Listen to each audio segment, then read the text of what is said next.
കഠോപനിഷത്തിലെ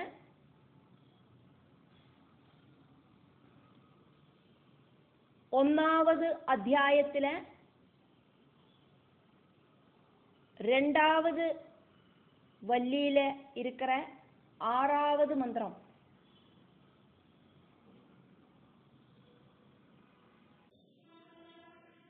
ந சாம்பராயஹ பிரதிபாதி பாலம் பிரமாத்யந்தம்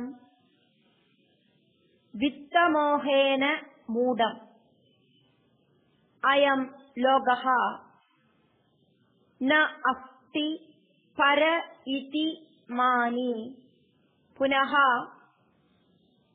புனः வசம் ஆபத்யதே மே சாம்பராயஹ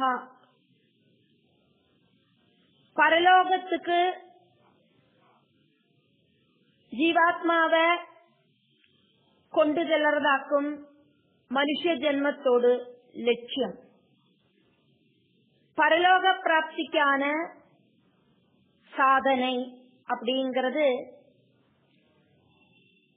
பிரமாத்யந்தம்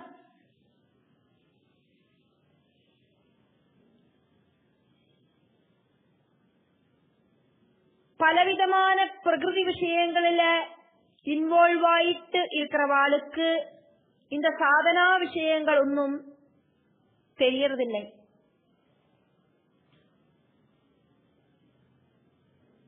இந்த சரீரமும் சரீரத்தை சம்பந்திச்ச விஷயங்களுமாக்கும் உண்மை அப்படிங்கிற மிஸ் அண்டர்ஸ்டாண்டிங் ஆக்கும். அதுக்கு காரணம் வித்தமோகேனா சம்பத்து காரணமாயிருக்கிற மோகத்தால மூடம் பகுத்தறிவில்லாத புத்தியோடு கூடிட்டு பாலம் ஞானம் இல்லாதவன் அவனை சம்பந்திச்சு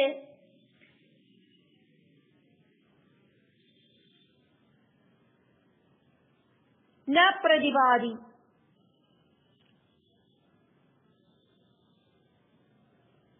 புத்தி அப்படிங்கிறது பிரகாசிக்கிறது இல்லை. அயம் லோகஹா இந்த உலகம் மட்டும்தான் அப்படி இருக்கிறவனுக்கு இருக்கு. பரஹா ந அஸ்தி இந்த பிரகிருதியை தவிர வேறொரு லோகம் அவனுக்கு இல்லை. இதி மானி அப்படின்னு நினைக்கிறவன் புனகா புனகா மறுபடியும் மறுபடியும் மே என்னோடது வசம் அப்படின்னா அந்த ஒரு அட்டாச்மெண்ட் இன்வால்வ்மெண்ட் நான் என்னோடது அப்படிங்கிற அந்த ஒரு மமதை ஆபத்தியதே பிராபிக்கிறேன்.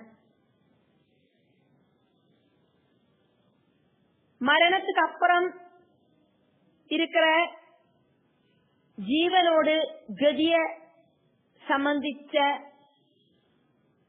நஜிகேதஸோடு கேள்விக்கான ஒரு சமாதானமாக்கும் இது.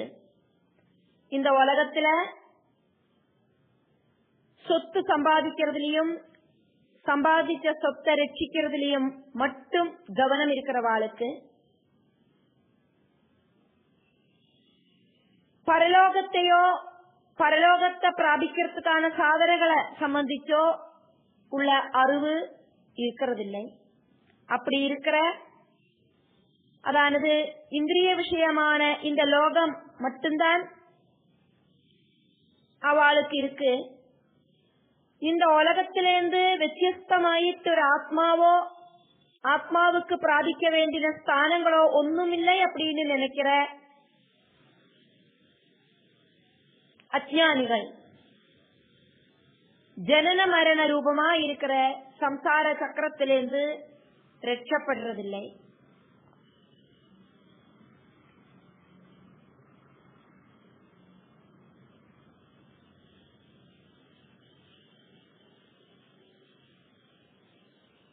இந்த பிரபஞ்சத்தில அட்டாச்மெண்டோடு கூடிட்டு ஜீவிக்கிறவா மரண சமயத்திலேயும் இந்த பிரபஞ்ச சௌக்கியங்களை நினைச்சுட்டுதான் இருப்பா. மரண நேரத்திலையும் இந்த பிரகிருதி விஷயங்களைத்தான் பேசுவா. அவளுக்குள்ள என்னவாக்கும் ஒரு விருப்பம் இருக்கோ அதுதானே அவ வெளியில பிரகடனப்படுத்துவா. மரண நேரத்துல என்ன நினைக்கிறாளோ அதுக்கு தகுந்த மாதிரி புனர்ஜென்மவும் உண்டாகி வருது.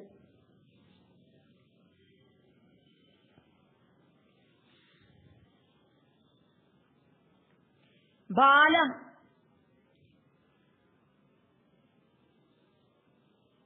புத்தியில்லாத அவிவேகியாயிருக்கிறவன். வித்தமோகேன மூடம். வித்தம் ஜனன சம்பத்து. சம்பத்து மோகத்தால புத்தி மங்கி போனவன்.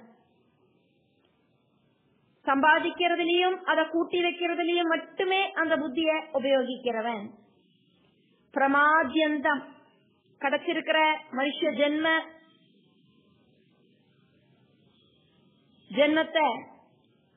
ஜென்மத்தை பிரம்ம ஞானத்துக்கு உபயோகிக்கிறதாக்கும் மனுஷ பிறவியோட லட்சியம் அப்படிங்கறத அவன் தெரிஞ்சுக்கிறது இல்லை. அந்த லட்சியத்துல எத்தறதுக்கான சிரத்தை இல்லாதவனாக்கும் மூடன். சாம்பராயகா நா பிரதிபாதி. அப்படி இருக்கிறவனுக்கு சோபமோஸ்ட் ஞானம் அப்படிங்கிற அந்த ஆத்ம தத்துவத்தை தெரிஞ்சுக்கணும் அப்படிங்கிற ஞானம் இல்லாதவனுக்கு பரபிரம பிராப்திக்கான கதிய தெரிஞ்சுக்கிறதுக்கு சாதிக்கிறது இல்லை. அனுபவம் தான் குரு. விவேகம் அப்படிங்கிறது தன்னால வந்து சேரும். பிரபஞ்சத்துல சகலதும் உண்டானது பரபிரமத்திலிருந்தாக்கும். பரபிரம சைதன்யத்தை தெரிஞ்சுக்கிறதுக்கான சிரமம் மனுஷ ஜீவிதத்துல உண்டாகணும். பூர்வ ஜென்ம புண்ணியத்தால மட்டும்தான் அது சாதிக்கும்.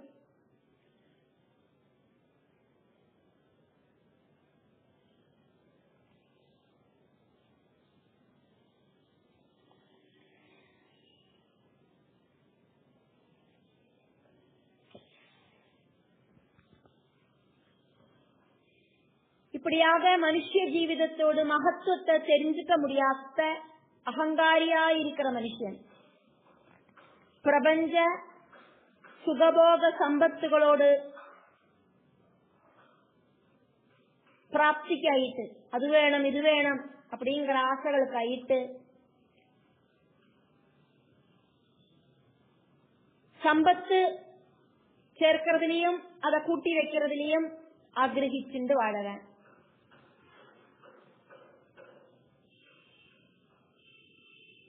உன்மத்தனாயிட்டு தோന്നിனபடி நடக்கிறதுக்கு அவனுக்கு தோணுறது. அவனோட ஹிருதயத்துல பரலோக சிந்தனை இல்லை. மரணத்துக்கு அப்புறம் செஞ்சு கூட்டின சமஸ்த கர்மங்களோடும் கர்மபலன் அனுபவிக்கிறதுக்காயிட்டு விவித யோனிகளில ஜென்மம் எடுக்க வேண்டி வரும் அப்படிங்கிற நினைப்பும் அவனோட மனசுல உதிக்க மாட்டேங்கிறது. இப்படி பிரத்யட்சத்துல கண்ணால என்னெல்லாம் காணறதோ அதுதான் லோகம் அப்படின்னு அவனுக்கு நினைக்கிறதுக்கு தோணுறது. இந்த உலகத்துல எந்த அளவுக்கு விஷய சுகம் அனுபவிக்க முடியறதோ அத்தனையும் அனுபவிக்கணும். அதா இருக்கும் அவனோட புத்தி. இதுக்கு மேல என்னவாக்கும் வேணாம். எத்தனை காரு வாங்க முடியும், எத்தனை பங்களா கட்ட முடியும், இதெல்லாம் தானே பார்க்கணும். இதுக்கு மேல என்ன வாக்கம் இருக்கு? பரலோகத்தை ஆராக்கம் பார்த்திருக்கா? பரலோகம் அப்படின்னு இருக்குன்னு சொல்லதா? அதெல்லாம் ஆளுகளோட இமேஜினேஷன் அல்லவா? இப்படி எல்லாம் ஆயிருக்கும் அவனோட சிந்தனை. இப்படி இருக்கிற பிரகிருதி விஷயங்களுமாயிட்டு அட்டாச்மெண்டோடு கூடி இருக்கிற அந்த ஜீவாத்மா இருக்கிற சரீரம்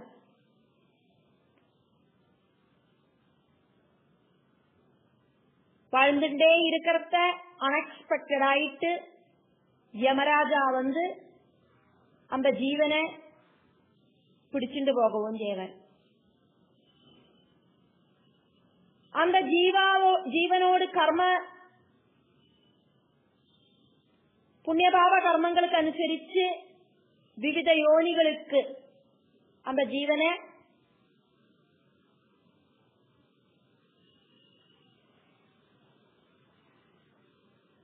தள்ளிவிடவும் செய்யறார் பகவான். ஜனன மரண சக்கரத்திலிருந்து அந்த ஜீவனுக்கு அதுக்கப்புறம் மோஜனமே கிடைக்க மாட்டேங்கிறது.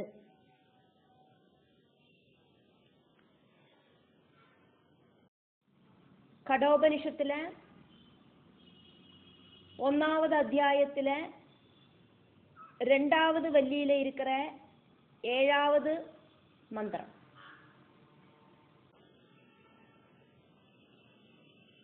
ஸ்ரவணாய அபி பஹுபிஹி யஹ ந லப்யஹ ஸ்ருண்வந்தஹ அபி பஹவஹ யம் ந வித்யுஹு ஆச்சர்யஹ வக்தா குஷலஹ அஸ்ய லப்தா ஆச்சர்யஹ ஞாதா குஷல அனுசிஷ்டஹ யஹ ஜீவாத்மா அப்படிங்கிறது சிரவணாய அபி காதால கேட்கறதுக்கு கூடியும் பகுபிகி நிறைய பேரால ந லப்யஹா அவளுக்கு சாதிக்கிறதில்லை. ஸ்ருண்வந்தஹா அவி கேட்கிறவாள் ஆக்குமானாலோ பஹவஹா நிறைய பேரு யம் அந்த ஆத்மாவை ந வித்யுஹு தெரிஞ்சுக்கிறதும் இல்லை. அஸ்யா இந்த ஆத்மாவை சம்பந்திச்சு பக்தா உபதேசிக்கிறவன் ஆச்சரியஹா அதிசயமான ஒரு பொருள் மாதிரி அஸ்யா இந்த ஆத்மாவோடு லப்தா அந்த லப்தி கிடைக்கிறவன் குஷலஹா சமர்த்தனாகிறன். குஷலானுசிஷ்டஹா சமர்த்தனான ஆச்சாரியனால எடுத்து சொல்லப்பட்ட ஞாதா அந்த ஆத்மாவை சம்பந்திச்சு தெரிஞ்சுக்கிறவன் ஆச்சரியஹா அதிசயமாயிருக்கிறவனாயிட்டு இருக்கான். எத்தனையோ ஜனங்கள் இந்த உலகத்துல எத்தனையோ உயிரினங்கள், அந்த உயிரினங்களிலும் அரிதிலும் அரிதான மனுஷ ஜென்மம். இந்த மனுஷ ஜென்மத்துல புத்தி அப்படிங்கிற ஒரு விஷயம் மனுஷாளுக்கு இருக்கு. அந்த புத்திய உபயோகிச்சு இந்த சரீரத்துக்குள்ள இருக்கிற ஜீவாத்மாவை பரபிரம ஸ்தானத்துல எத்திக்கணும் அப்படிங்கிற லட்சிய போதம் ஒரு சிலவாளுக்கு தான் இருக்கும். ஆத்மாவை சம்பந்திச்சு நிறைய பேருக்கு கேட்கறதுக்கு கூடயும் சாதிக்காது.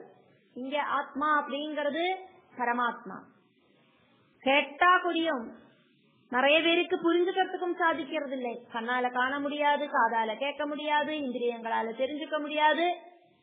அதனால அதை தெரிஞ்சுக்கிறது ரொம்ப ரொம்ப கஷ்டம்.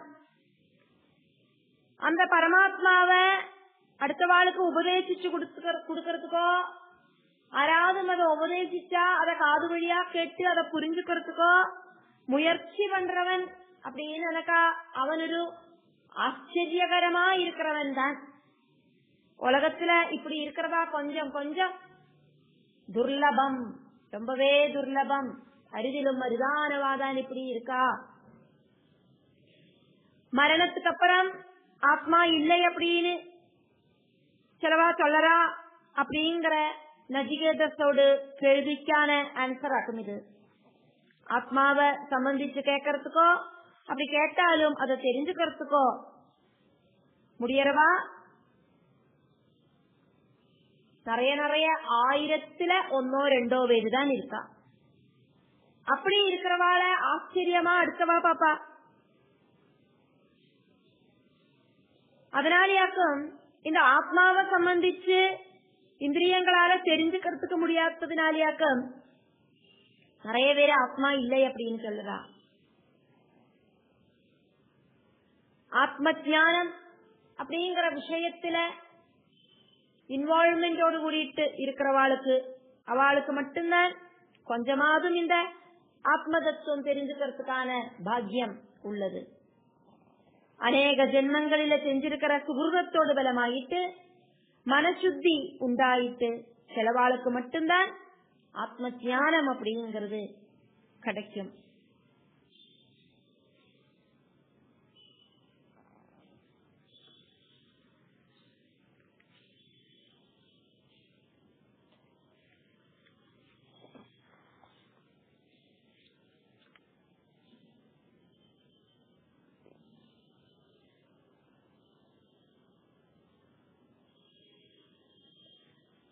யஹ ஸ்ரவணாய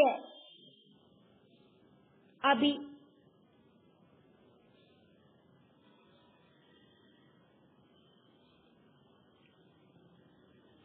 பரபிரம்மத்தை சம்பந்திச்ச ஆத்ம ஞானத்தை காதால கேட்கறதுக்கு கூடியும் ந லப்யஹா நிறைய பேருக்கும் சாதிக்கிறது இல்லையே. பகுபிகி நிறைய பேருக்கு அதுக்கான பாக்கியம் இல்லையே.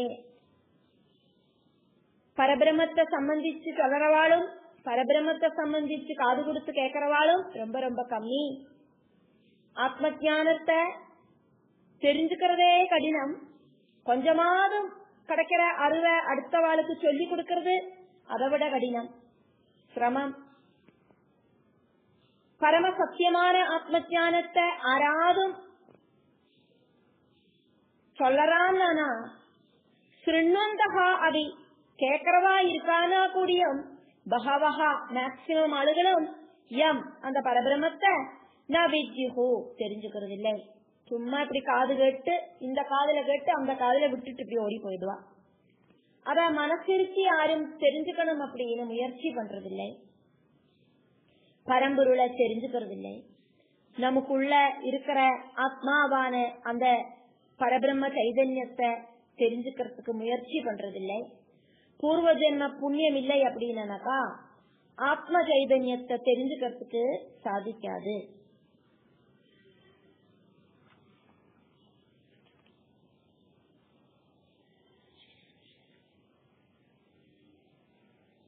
வக்தா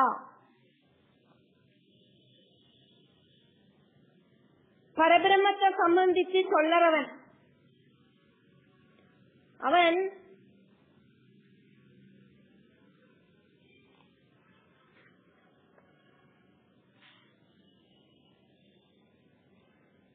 குஷலஹா அஸ்ய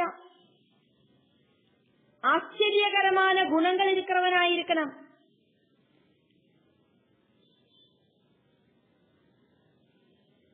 பரபிரம்ம தத்துவம் கேட்கிறவன் காதால கேட்கிறவன்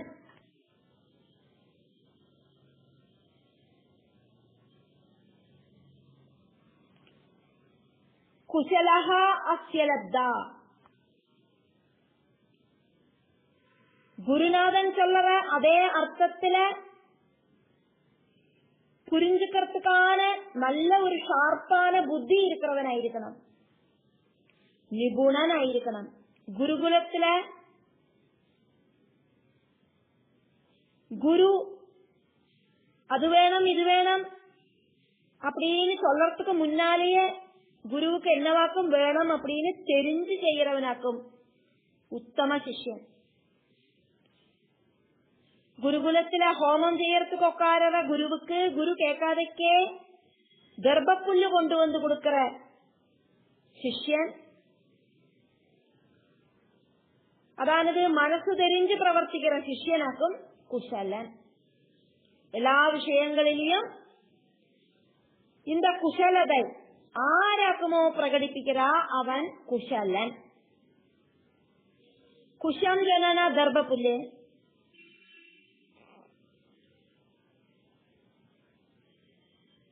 இங்க குஷலன் சொன்னதுனால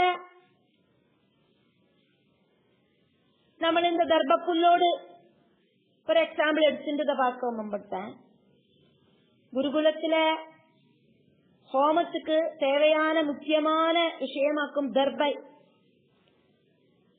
ஹோமம் பண்றதுக்கு தர்பை வேணும் அப்படின்னு தெரிஞ்சுண்டு சிஷ்யன் கிட்ட குரு அந்த தர்பப்புல்ல கொண்டு வா அப்படின்னு சொல்றதுக்கு முன்னாலேயே சிஷ்யன் தர்பப்புல்லோடு கூடிட்டு குருவோடு முன்னால போய் நிக்கணும்.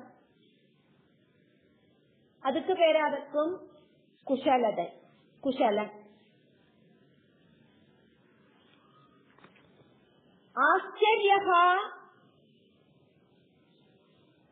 ஞாதா, சொல்லிக் கொடுக்கறதுக்கு எபிலிட்டி இருக்கிற குரு நல்ல குணம் இருக்கிறவராயிருக்கணும். டீச்சிங் எபிலிட்டி குருவுக்கு நன்னா இருக்கணும்.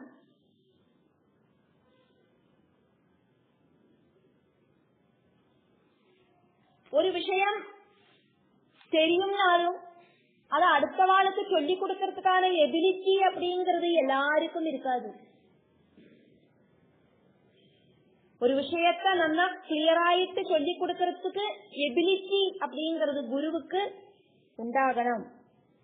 அதே மாதிரி குரு சொல்லிக் கொடுக்கிற விஷயத்த அதே அர்த்தத்தோடு கூடிட்டு ரிசீவ் பண்ற கெப்பாசிட்டி சிஷ்யனுக்கும் உண்டாகணும்.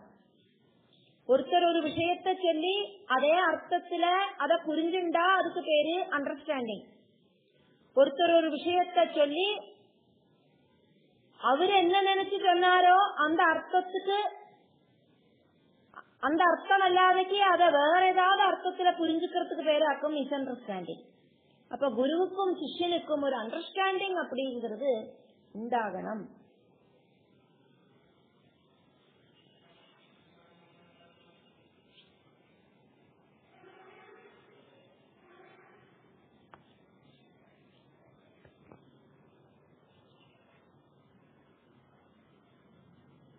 ആത്മതത്വത്തോട് அந்த ஒரு ஈஸி அல்லாத தன்மையை நஜிகேதஸுக்கு யமராஜன் சொல்லிக் கொடுக்கறதையாக்கும் பார்த்துட்டு இருக்கோம். நஜிகேதஸே அப்படின்னு சொல்லவாக்கும் சேரார் அவரு. அதையாக்கும் நம்ம பார்க்கிறோம்.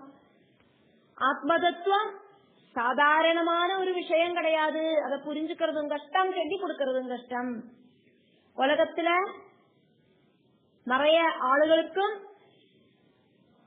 ரொம்ப ரொம்ப மங்களகரமான ஆத்ம தத்துவத்தை தெரிஞ்சுக்கணும் அப்படின்னோ சொல்லிக் கொடுக்கணும் அப்படின்னோ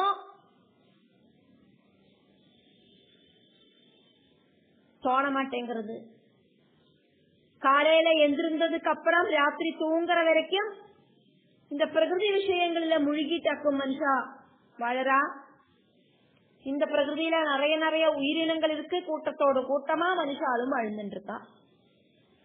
அதனால மனுஷாலோட மனசு அப்படிங்கிறது 8 யாமங்களிலையும் விஷய சிந்தகளில முழுகி அதுலயே அட்டாச்மெண்ட் உண்டாகிறது. அவளோட ஹிருதயத்துல ஆத்ம தத்துவம் கேட்கறதுக்கான சிச்சுவேஷன், அப்படி கேட்டு அதை சிந்தனை பண்ணறதுக்கான சிச்சுவேஷன் ரொம்ப ரொம்ப கம்மி. அதையும் மீறி ஏதாவது ஒரு சந்தர்ப்பத்துல ஆத்ம தத்துவம் ஆராது சொல்லி கேட்டாலோ இருந்தா கூட அத பூர்ணமாயிட்டு மனசுல ரிசீவ் பண்ணிட்டு அத சிந்தனை பண்றதுக்கும் விசாரம் பண்றதுக்கும் டைம் கிடைக்க மாட்டேங்கிறது. இடது பக்கம் காதால கேட்டு வலது பக்கம் காதால விட்டுட்டாக்கும் ஆளுகள் போறா. சிலவா இதெல்லாம் கேட்கறது நல்லதாக்கும் அப்படின்னு கேட்கறா, அவ்வளவுதான். ஆனா அவளோடு விஷயாசக்தி பகவத் தத்துவத்தை தெரிஞ்சுக்கிறதுக்கு தடங்களா இருக்கு. சிலவாளுக்கு புத்தி அப்படிங்கறது ஆக்டிவேட் ஆகாது, அவளுக்கும் அது சாதிக்காது. சிலவாளுக்கு நல்ல புத்தி எல்லாம் இருக்கும். ஆனா ஆத்ம தத்துவத்தை ஓரளவு புரிஞ்சு வச்சுட்டு இருப்பா, அடுத்த வாளுக்கு சொல்லி கொடுக்கறதுக்கு தெரியாது. அப்படி ஆத்ம தத்துவத்தை தெரிஞ்சுட்டு அடுத்த வாளுக்கு நல்லா சொல்லி கொடுக்கறதுக்கான கெப்பாசிட்டி ரொம்ப ரொம்ப கம்மியாதான் ஆளுகளுக்கு உள்ளது. ஆத்ம தத்துவத்தை பிராபிச்சு மனுஷ ஜென்மம் அப்படிங்கறத சாட்டிஸ்ஃபைட் ஆக்கி தீர்க்கறதுக்கு ரொம்ப ரொம்ப ஹார்ட் ஒர்க்கே பண்ணணும். നന്ന ഗുരു ഉപദേശിക്കണം, அதுக்கு நல்லொரு குருவை கிடைக்கணும். அப்படி கிடைச்சாலும் அதை நன்னா ரிசீவ் பண்ணி வாழ்க்கையில நன்னா வாழ்ந்து